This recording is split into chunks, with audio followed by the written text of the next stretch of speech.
माय माऊली नमस्कार. त्रिवेणी ओवी जागर सुगरण या उपक्रमात आज तुम्हाला बागलांचं सार दाखवत आहे. चला तर बघूया साहित्य. हा खोबऱ्याचा किस, काळा मसाला, लाल तिखट, हळद, जिऱ्याची पूड, बडीशोपची पूड, धण्याची पूड आणि थोडा पुरणाचा गोळा, तसेच चवीप्रमाणे मीठ.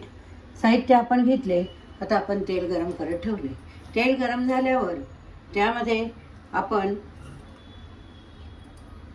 जो मसाला केला आहे तो सर्व मसाला त्यात टाकूया.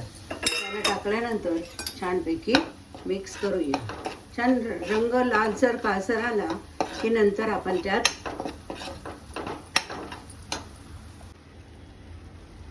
चवीप्रमाणे त्यात आपण मीठ टाकून मसाल्यामध्येच मीठ परतूया. मीठ मसाल्यात टाकल्यामुळे एक वेगळी चव येते. हे परतवलेलं सारण आपण थोडं थंड झाल्यावर मिक्सरमधनं गोळा करून घेऊया.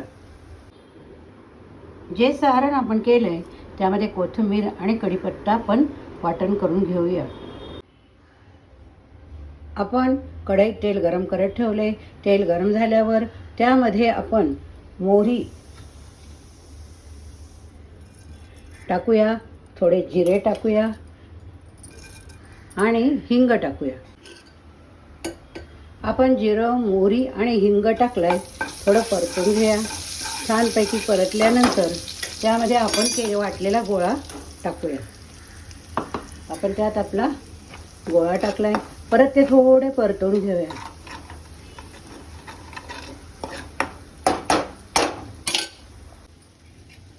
आता आपला गोळा छानपैकी परतून झालेला आहे. काळपट रंग पण आलेला आहे.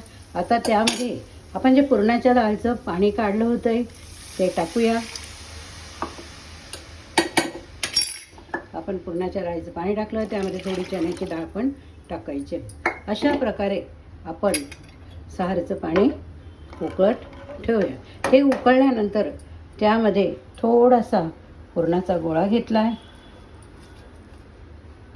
आणि हा गोळा त्यामध्ये आपण टाकूया. हा पुरणाचा गोळा त्यामध्ये टाकला आणि छानपैकी मिक्स करूया. नंतर ज्यावेळेस उकळी आली की उकळी आल्यानंतर त्यामध्ये अगदी थोडेसे आपण गुळाचा खडा टाकूया, म्हणजे गोडसर सार छान लागतोय. अशा प्रकारे आपला सार तयार झाला आहे. हा बागलांचा सार प्रसिद्ध आहे. ज्यावेळेस खानदेशात आपण जातोय किंवा बागलांच्या मुली खानदेशात जात आहे तर प्रत्येकजण काय म्हणते की तुम्ही खानदेशचा मुलींनो तुम्ही बागलांचा सार करा.